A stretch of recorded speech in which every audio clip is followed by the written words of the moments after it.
Hi hello ಎಲ್ಲರಿಗೂ ನಮಸ್ಕಾರ. ನಾನು ನಿಮ್ಮ ರೂಪ ಕನ್ನಡತೆ. ಇದು ನನ್ನ ಕನ್ನಡತಿಯ ಕಥಾ ಸುಧಾ ಚಾನಲ್.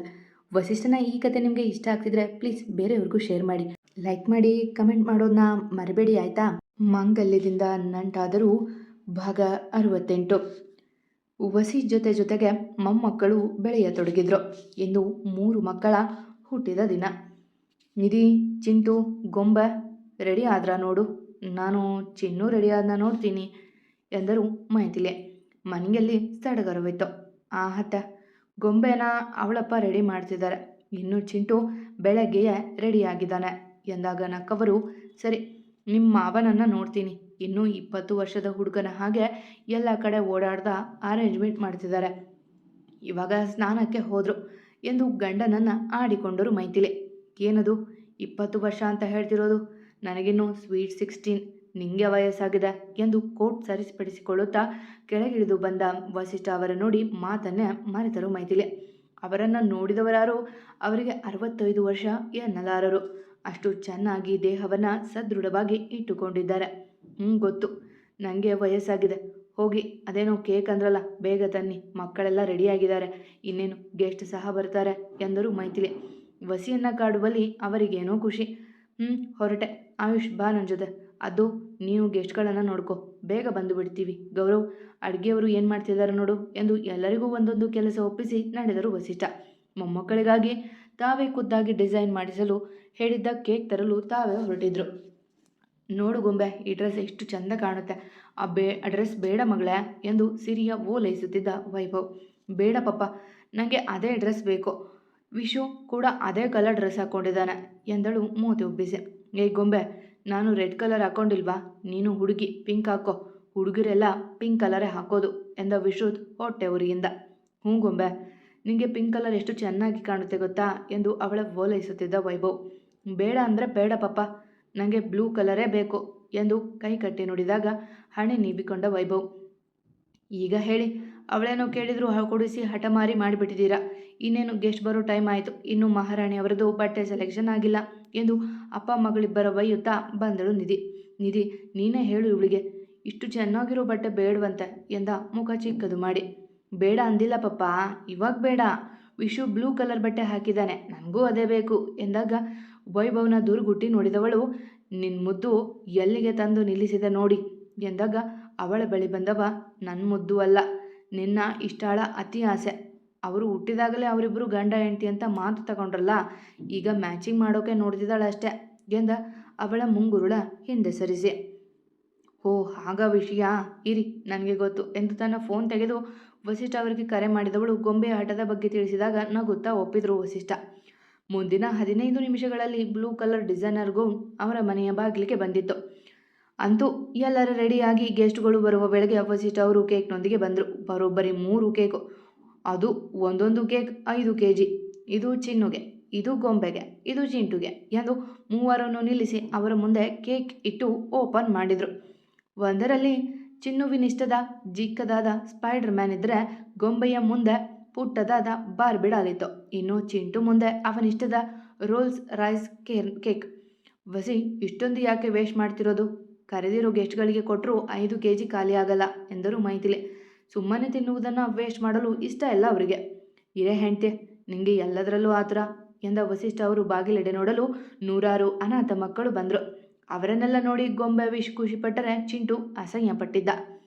ಇವರೆಲ್ಲ ನಾವು ನಡೆಸ್ತಿರೋ ಅನಾಥಾಶ್ರಮದ ಮಕ್ಕಳು ಎಂದು ಎಲ್ಲರಿಗೂ 3 ಕೈಯಲ್ಲಿ ಬಟ್ಟೆ ಕೊಡಿಸಿದ ನಂತರ ಕೇಕ್ ಕತ್ತರಿಸಿದ್ರು 3. ವಿಶ್ ಮೊದಲು ಗೊಂಬೆಗೆ ತಿನ್ನಿಸಿದ್ರೆ ಗೊಂಬೆ ವಿಶ್ಗೆ, ಇನ್ನು ಚಿಂಟುವಿನ ಮೊದಲ ಪೀಸ್ ತಂಗಿಗಾದರೆ ಉಳಿದವರು ಅವರ ಪ್ರೀತಿ ನೋಡುತ್ತಾ ನಿಂತರು. ನಂತರ ಊಟಕ್ಕೆ ಕೂರಿಸಿ ಮಕ್ಕಳ ಕೈಯಲ್ಲಿ ಬಡಿಸಿದ್ರು. ಎಲ್ಲ ಮುಗಿದು ಹೊರಟ ನಂತರ ಸುಸ್ತಾಗಿದ್ದ ವಸಿ ಮೈಥಿಲಿ ರೆಸ್ಟ್ ಮಾಡಲು ನಡೆದರೆ ನಿಧಿ ವೈಭವ್ ಏನೋ ಮಾತನಾಡುತ್ತಾ ನಿಂತಿದ್ರು. ಸಿರಿ ಎಂಬ ಪಿಸುನುಡಿಗೆ ಮೆತ್ತಗೆ ತಿರುಗಿ ನೋಡಿದ್ಲು ವೈಸಿರಿ. ಕಳ್ಳನಂತೆ ಬಂದಿದ್ದ ವಿಶ್. ಬೇಕಪ್ಪ ಎಂದಾಗ ಏನೊಂದು ಹೇಳದೆ ಓಡಿದಳು ಸಿರಿ ತನ್ನಮ್ಮ ಇಲ್ಲದು ನೋಡಿ. ಏನು ವಿಶ್ ಎಂದಾಗ ಅವಳ ಕೈ ಹಿಡಿದವ, ನಾವಿಬ್ಬರು ಐಸ್ ಕ್ರೀಮ್ ತಿನ್ಕೊಂಡು ಬರೋಣಪ್ಪ ಎಂದ ತನ್ನ ಜೇಬಿನಲ್ಲಿದ್ದ 50 ರೂಪಾಯಿ ತೋರಿದವ ಅವಳನ್ನು ಕರೆದುಕೊಂಡು ನಡೆದ ತನ್ನ ಪುಟ್ಟ ಬೈಕಿನಲ್ಲಿ. ಇಬ್ಬರು ಜೊತೆಯಾಗಿ ಹೋಗುವಾಗ ನೋಡುವ ಕಂಗಳಿಗೆ ಹಬ್ಬವೇನೋ. ಪುಣ್ಯಕ್ಕೆ ಸಂಜೆ ಸಮಯ ಹೆಚ್ಚಿನ ವಾಹನ ಓಡಾಟ ಇರಲಿಲ್ಲ. ಆದರೆ ಅದೇ ಸಮಯದಲ್ಲಿ ತನ್ನ ಕಾರ್ನಲ್ಲಿ ಆಡುತ್ತಿದ್ದ ವಿಶ್ರುತ್ ಕಣ್ಣಿಗೆ ಅವರು ಬಿದ್ದಿದ್ದೆ ಓಡಿ ಬಂದು ದೂರು ನೀಡಿದ್ದ ನಿಧಿಗೆ. ಮಮ್ಮಿ ಮಮ್ಮಿ, ವಿಶ್ ಮತ್ತೆ ಗೊಂಬೆ ಬೈಕ್ನಲ್ಲಿ ಎಲ್ಲಿಗೋ ಹೋದ್ರು ಎಂದು ವಿಶ್ರುತ್ ಹೇಳಿದಾಗ ಗಾಬರಿಯಿಂದ ಓಡಿ ಬಂದಳು ನಿಧಿ ಆಚೆಗೆ. ಇಬ್ಬರು ಕಾಣದಿದ್ದಾಗ ವೈಭವ್, ಇಷ್ಟ, ವಸಿಷ್ಠ, ಮೈಥಿಲಿ ವಿಷಯ ಮುಟ್ಟಿತು. ವಿಶು, ಐಸ್ ಕ್ರೀಮ್ ಬೇಡ, ನನಗೆ ಸ್ವೀಟ್ ಕೊಡಿಸು ಎಂದಳು ಅವನನ್ನು ಗಟ್ಟಿಯಾಗಿ ಹಿಡಿದು. ನಿನ್ನ ಬರ್ತಡೇ ಅಲ್ವಾ, ಏನು ಕೇಳಿದ್ರು ಕೊಡಿಸ್ತೀನಿ ಎಂದು ನಡೆದ. ಒಂದು ಬೇಕರಿಯ ಮುಂದೆ ಬೈಕ್ ನಿಲ್ಲಿಸಿ. ಏಯ್, ಏನು ಬೇಕ್ರೋ, ಆಟ ಆಡೋ ಬೈಕ್ ಇಟ್ಕೊಂಡು ಬಂದಿದ್ದೀರಲ್ಲ ಎಂದರು ಬೇಕರಿಯವರು. ನನ್ನ ಗೊಂಬೆ ಬರ್ತಡೇ, ಅವಳಿಗೆ ಡೇರಿ ಮಿಲ್ಕ್ ಕೊಡಿ ಎಂದ ಪುಟ್ಟ ಹುಡುಗ. ಓ, ಎಷ್ಟು ರೂಪಾಯಿದು ಬೇಕು ಎಂದರು ಅವನ ನೋಡಿ. ಅವನ ಬಳಿ ಇದ್ದ 50 ರೂಪಾಯಿ ನೀಡಿದಾಗ 20 ರೂಪಾಯಿಯ 2 ಡೈರಿ ಮಿಲ್ಕ್ ಕೊಟ್ಟವ. ಸರಿಯಾಯಿತು, ಹೊರಡಿ ಎಂದಾಗ ತಲೆ ಆಡಿಸಿ ನಡೆದ. ಇಷ್ಟ ಆಯ್ತಾ ಗೊಂಬೆ, ಬೇರೇನಾದರೂ ಬೇಕಾ ಎಂದ ದೊಡ್ಡ ಹುಡುಗನಂತೆ. ನನಗೆ ಅದೂ ಬೇಕು ಎಂದಳು ಬೇಕರಿಯ ಎದುರುಗಡೆ ಗಿಫ್ಟ್ ಸೆಂಟರ್ ಅಲ್ಲಿದ್ದ ಇಟ್ಟಿದ್ದ ಉಡುಗೊರೆಯ ನೋಡಿ. ನನಗೆ ಆ ಬಾರ್ಬಿ ಡಾಲ್ ಬೇಕು ವಿಶು ಎಂದಾಗ ನಕ್ಕಬ, ಇಲ್ಲೇ ಇರು ಗೊಂಬೆ, ನಾನು ಬರ್ತೀನಿ ಎಂದು ತನ್ನ ಬೈಕ್ ಅಂತ ತಿರುಗಿಸಿದ್ದ. ಅಂಕಲ್ ಅಂಕಲ್, ನನಗೆ ಈ ಗಿಫ್ಟ್ ಕೊಡಿ ಎಂದ ಅಲ್ಲಿಟ್ಟಿದ್ದ ಗೊಂಬೆ ನೋಡಿ. ಅದಕ್ಕೆ ತುಂಬ ದುಡ್ಡಾಗುತ್ತೆ ಕಣೋ ಚೋಟಾ, ಅದು ಲೈಟಿಂಗ್ ಆಗುತ್ತೆ, ರೌಂಡ್ ಆಗುತ್ತೆ ಎಂದರು ಅವರು. ಎಷ್ಟಾಗುತ್ತೆ ಎಂದ ಯೋಚಿಸಿ. 1000 ಎಂದರು ನಕ್ಕವರು ಬೇರೆ ಕೆಲಸ ನೋಡುವಾಗ. ಅಂಕಲ್, ನನ್ನ ಬೈಕ್ ತುಂಬ ಹಣ ಆಗುತ್ತೆ, ಅದು ಇಟ್ಕೊಂಡು ಇದು ಕೊಡಿ ಎಂದಾಗ ಅವನ ವರಸೆಗೆ ನಕ್ಕವರು ಅವನ ಬೈಕ್ ನೋಡಿದರು. ಕಡಿಮೆ ಅಂದರು. 20,000ದ ಆಟಿಕೆ ಬೈಕ್ ಅದು. ಸರಿ ಹೋಗು ಎಂದು ಅವನ ಕೈಗೆ ಗೊಂಬೆ ಕೊಟ್ಟಾಗ ಖುಷಿಯಾದವ. ಗೊಂಬೆ ಎಂದು ಖುಷಿಯಿಂದ ರಸ್ತೆ ದಾಟುವಾಗ ಎದುರಿನಿಂದ ಬಂದ ಗಾಡಿಯೊಂದು ಗುದ್ದಿ ಬಿಟ್ಟಿತ್ತು ಅವನಿಗೆ. ಗೊಂಬೆ ಎಂದು ಅರಚಿದ ಪುಟ್ಟ ವಿಶ್. ಇತ್ತ ಅವನಿಗೆ ಬೈಕ್ ಗುದ್ದಿದ್ದು ನೋಡಿದ ಸಿರಿ ವಿಶೂ ಎಂದು ಅರಚಿ ಪ್ರಜ್ಞೆ ತಪ್ಪಿದ್ಲು. ಪುಟ್ಟ ಹುಡುಗರನ್ನ ರಸ್ತೆಗೆ ಬಿಟ್ಟು ತಪ್ಪು ಮಾಡಿದ್ದರು ನಿಧಿ, ವೈಭವ್. ಗೊಂಬೆ, ಚಿನ್ನು ಎಂದು ಕೂಗುತ್ತಾ ಓಡಿ ಬಂದರು ಇಷ್ಟ, ನಿಧಿ. ಆಗಷ್ಟೇ ಅವರ ಹುಡುಕಿ ಬಂದವರಿಗೆ ಆ ದೃಶ್ಯ ಕಂಡಿದ್ದೆ ಓಡಿದರು ಮಕ್ಕಳ ಬಳಿಗೆ. ನಿಧಿ, ನಿನ್ನ ಗೊಂಬೆನ ಎತ್ಕೋ ಎಂದಳು ಇಷ್ಟ. ತನ್ನ ಮಗ ರೋಡಿನಲ್ಲಿ ಬಿದ್ದಿದ್ದರೂ ಗೊಂಬೆಯ ಕಾಳಜಿ ಮರೆಯಲಿಲ್ಲ ಅವಳು. ಬೇಗ ಇಷ್ಟ, ಚಿನ್ನುಗೆ ತುಂಬ ಏಟಾಗಿರಬೇಕು ಎಂದು ಗಾಬರಿಯಿಂದ ಬಿದ್ದಿದ್ದ ಗೊಂಬೆಯ ಎತ್ತಿಕೊಂಡವಳು ಇಷ್ಟಳ ಹಿಂದೆಯೇ ಓಡಿದ್ಲು. ಅಷ್ಟರಲ್ಲಾಗಲೇ ಎಷ್ಟೊಂದು ಜನ ಸೇರಿದ್ರು ಅಲ್ಲಿ. ಯಾರೊಬ್ಬರು ಅವರನ್ನು ನೋಡದೇ ಇದ್ದಾಗ ಕೈಯಲ್ಲಿ ಗೊಂಬೆ ಹಿಡಿದು ಕಷ್ಟದಿ ಒದ್ದಾಡುತ್ತಿದ್ದ ವಿಶ್. ಮಮ್ಮಿ ಎಂದ ತನ್ನಮ್ಮ ಕಂಡಾಗ ಓಡಿ ಹೋಗಿ ಅವನನ್ನು ಎತ್ತಿಕೊಂಡಳು ಇಷ್ಟ. ಅಷ್ಟರಲ್ಲಿ ಬೇರೆ ಕಡೆ ಹುಡುಕುತ್ತಿದ್ದ ವೈಭವ್ ಸಹ ಬಂದು ಜೊತೆಗೂಡಿದ. ಇಷ್ಟ, ಏನು ನೋಡ್ತಿದೀಯೋ, ಎತ್ಕೋ ಅವನನ್ನು ಎಂದ ಅವಸರದಿ. ಕಾಲಿಗೆ ಏಟಾಗಿ ಮೆಲ್ಲಗೆ ರಕ್ತ ಬರುತ್ತಿತ್ತು. ವೈಭವ್, ಕಾರ್ ತೆಗಿ ಎಂದರು ಮೈಥಿಲಿ. ವಿಷಯ ತಿಳಿದು ಓಡಿ ಬಂದಿದ್ರು. ಆದರೆ ಕಾರ್ ಸಮೇತವಾಗಿ ಬಂದ ವಸಿಷ್ಠ ಅಳುತ್ತಿದ್ದ ಮೊಮ್ಮಗನ ನೋಡಿದ್ದರಷ್ಟೇ. ದುಃಖ ತಡೆಯಲಾಗದೆ ಬೆಕ್ಕಿದರು ಮೆಲ್ಲಗೆ. ಡ್ಯಾಡ್, ಏನಾಗಿಲ್ಲ, ನೀವು ಈ ಕಡೆ ಬನ್ನಿ, ನಾನು ಇಷ್ಟ, ನಿಧಿ ಹೋಗ್ತೀವಿ ಎಂದ ವೈಭವ್ ಅವರನ್ನು ಪಕ್ಕಕ್ಕೆ ಸರಿಸಿ ತಾನು ಡ್ರೈವ್ ಮಾಡಲು ಕುಳಿತ. ಎಲ್ಲರ ಮನದಲ್ಲೂ ದುಗುಡ ತುಂಬಿತ್ತು. ಈಗಷ್ಟೇ ಹುಟ್ಟಿದ ದಿನ ಆಚರಿಸಿಕೊಂಡ ಮಕ್ಕಳು ಹೀಗೆ ಅಳುವುದು ಸಹಿಸಲಾಗಲಿಲ್ಲ ಅವರಿಗೆ. ಮಾಮ್ ಪ್ಲೀಸ್ ಅಳಬೇಡಿ, ತಗೊಳ್ಳಿ ನೀರು ಹಾಕಿ ಗೊಂಬೆಗೆ, ಎಚ್ಚರ ಆಗಲಿ ಎಂದ ವೈಭವ್ ಪ್ರಬುದ್ಧವಾಗಿ ಪರಿಸ್ಥಿತಿ ನಿಭಾಯಿಸುತ್ತಿದ್ದ. ಗೊಂಬೆ, ಎಚ್ಚರ ಮಾಡ್ಕೊಳ್ಳಮ್ಮ ಎಂದರು ಮೈಥಿಲಿ ಅವಳ ಕೆನ್ನೆ ತಟ್ಟಿ. ಚೂರು ಮಿಸಿಕಾಡಿದ ಸಿರಿ ವಿಶು ವಿಶು ಎಂದು ಕನವರಿಸುತ್ತಿದ್ಲು. ಎದ್ದೇಳು ಗೊಂಬೆ, ವಿಶುಗೆ ಏನೂ ಆಗಿಲ್ಲ ಎಂದಳು ನಿಧಿ. ಮಾತಿನ ನಡುವೆ ಕ್ಲಿನಿಕ್ ಸಿಕ್ಕಾಗ ಬೇಗ ಓಡಿದ್ರು ಒಳಗೆ. ವಿಷ್ನ ಎಮರ್ಜೆನ್ಸಿಯಲ್ಲಿ ಟ್ರೀಟ್ ಮಾಡಿದರೆ ಗೊಂಬೆಯನ್ನು ಹಾಗೆ ವಾರ್ಡ್ನಲ್ಲೇ ಮಲಗಿಸಿ ನೋಡಿದ್ರು. ಜಾಸ್ತಿ ಏಟಾಗಿಲ್ಲ, ಕಾಲು ಫ್ರ್ಯಾಕ್ಚರ್ ಆಗಿದೆ, 1 ವಾರ ನಡೆಯೋಕೆ ಬಿಡಬೇಡಿ, 1 ತಿಂಗಳು ಭಾರ ಬಿಡಬೇಡಿ ಎಂದಾಗ ನಿರಾಳ ಆದರೂ ಇಲ್ಲ. ಅಂದೇ ಸಂಜೆ ಮನೆಗೆ ಕರೆ ತಂದರು. ಗೊಂಬೆಗೆ ನಿದ್ದೆ ಇಂಜೆಕ್ಷನ್ ಕೊಟ್ಟಿದ್ರಿಂದ ಅವಳು ಸಂಜೆ ಅಷ್ಟರಲ್ಲಿ ಎಚ್ಚರವಾದ್ಲು. ಮಕ್ಕಳು ಆಚೆ ಹೋದರೂ ನೋಡದ ವಾಚ್ಮ್ಯಾನ್ ತೆಗೆದು ಹಾಕಿ ಬೇರೆ 2 ವಾಚ್ಮ್ಯಾನ್ ನೇಮಿಸಿದ್ರು ವಸಿಷ್ಠ. ಆದರೆ ಇದರ ನಡುವೆ ಗೊಂಬೆಯನ್ನು ವಿಶ್ ಆಚೆ ಕರೆದುಕೊಂಡು ಹೋಗಿದ್ದು, ಅವರನ್ನು ಹುಡುಕಲು ಮನೆಯವರೆಲ್ಲ ತನ್ನನ್ನು ಒಬ್ಬನನ್ನೇ ಬಿಟ್ಟು ಹೋಗಿದ್ದು ಇಡಿಸಲಿಲ್ಲ ವಿಶ್ರುತ್ಗೆ. ಅತ್ತೆ ಅತ್ತೆ, ವಿಶು ವಿಶು ಎಂದು ಅಳುತ್ತಿದ್ದಳ ಕಣ್ಣೊರೆಸಿದ ಇಷ್ಟ. ಏನಾಗಿಲ್ಲ ಅವನಿಗೆ, ನೀನು ಅಳ್ಬೇಡ ಮುದ್ದಮ್ಮ ಎಂದಳು ಮುದ್ದಾಗೆ. ಮುದ್ದು ಸೊಸೆ ಅಳುವುದು ನೋಡಲಾಗದೆ. ಇಲ್ಲ ಅತ್ತೆ, ನನ್ನಿಂದನೇ ಹೀಗಾಗಿದ್ದು ಎಂದು ಕಣ್ತುಂಬಿಕೊಂಡಳು ಮತ್ತೆ. ಗೊಂಬೆ, ನಿನ್ನ ವಿಶ್ ಕರೀತಿದ್ದಾನೆ ನೋಡು ಎಂದಳು ನಿಧಿ.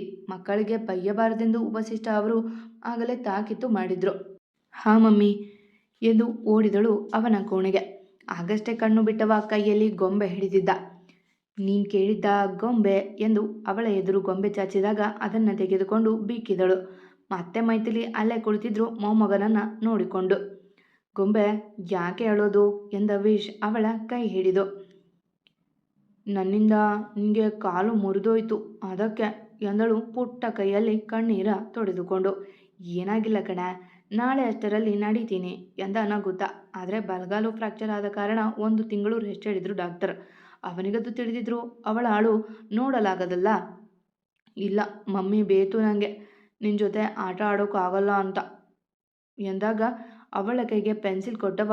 ಅಲ್ಲಿ ನಿನ್ನಿಷ್ಟದ ಡ್ರಾಯಿಂಗ್ ಮಾಡು ಎಂದ ನಗುತ್ತಾ. ತಕ್ಷಣ ಪೆನ್ಸಿಲ್ ತೆಗೆದುಕೊಂಡವಳು ಅವನ ಕಾಲಿಗೆ ಹಾಕಿದ್ದ ಪ್ಲಾಸ್ಟರ್ ಮೇಲೆ 2 ಗೊಂಬೆ ಬಿಡಿಸಿ, ಇದು ಚಿನ್ನು ಇದು ಗೊಂಬೆ ಎಂದಾಗ ಅವಳ ನೋಡಿ ನಕ್ಕ ವಿಶ್. ಅವರ ಪ್ರೀತಿ ನೋಡುತ್ತಾ ಉಳಿದ ಮೈಥಿಲಿ ಅವರಿಗೆ ಅವರ ಭವಿಷ್ಯ ಚೆನ್ನಾಗಿರುತ್ತೆ ಎಂಬ ಭರವಸೆ ಮೂಡಿತ್ತು. ಹೀಗೆ ವಿಶ್ ಮನೆಯವರ ಕಾಳಜಿಯಲ್ಲಿ ಬೇಗ ಚೇತರಿಕೆ ಕಂಡಿದ್ದ. ಅದಕ್ಕೂ ಹೆಚ್ಚು ಬೇಗ ಹುಷಾರಾದರೆ ಗೊಂಬೆ ಜೊತೆ ಜೂಗೆ ಕರೆದುಕೊಂಡು ಹೋಗುವುದಾಗಿ ವಸಿಷ್ಠ ಅವರು ಹೇಳಿದರು. ಅಲ್ಲದೆ ಗೊಂಬೆಯೂ ಯಾರ ಜೊತೆ ಆಟಕ್ಕೆ ಹೋಗದೆ ಅವನ ಜೊತೆ ಕುಳಿತುಕೊಳ್ಳುತ್ತಿದ್ಲು. ತಾತ ವಿಶ್ ಹುಷಾರಾದ, ನಾವು ಝೂಗೆ ಹೋಗೋಣ ಎಂದಳು ಗೊಂಬೆ. ಹಾ ಡಾರ್ಲಿಂಗ್ ಹೋಗೋಣ ಎಂದ ವಸಿಷ್ಠ ಅವರು ಮೊಮ್ಮಗನ ನೋಡಲು.